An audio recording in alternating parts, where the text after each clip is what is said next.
Just listen to this. This is my very smart, sharp, beautiful woman. Went to Ivy League University in America, came back to Nigeria, met this guy, fell in love, but fell into trouble with the love. Because this guy she loved her to obsession, which was more like destruction. Was threatened by anything and always wanted her locked up at home. No work, no financial independence. This very sharp, smart young woman, every time I looked at her, tears would fall in my eyes. Maybe she was making some bed sheet in the house, would beat nonsense out of her. One day he beat her, she passed out. He was afraid she had died, but she came around. But with all this trouble that he gave her, at 34, not older, they were both 34. This guy goes to have leukemia. This same wife that he almost killed is the one who took care of him, would sleep literally on the floor at Luth beside him, watching him. And he died.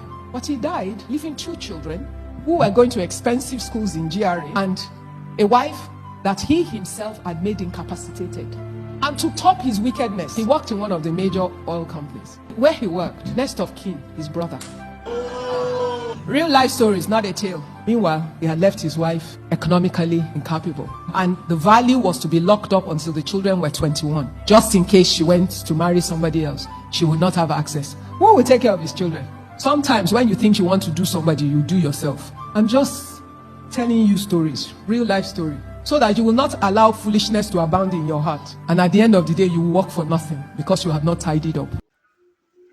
Now, you may think that this is unique to the said woman in the story, but this is the sad reality of many women today.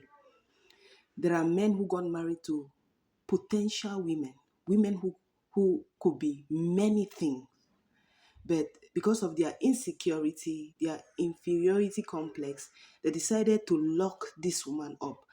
And then, just like this story ended, that's the sad thing about the whole thing. Because tomorrow, if something happened that nobody prays for, but life happened to everybody, and so you can't predict the future.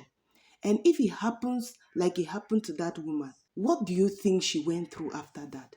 I think men can do better. If you cannot manage an industrious woman, please let them be.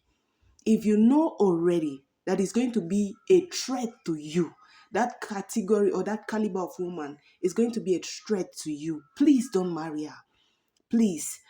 It is better you let them be, because it will even be better if you live a fulfilled life as a single person than living an unfulfilled life filled with sadness as a married woman or as a married man.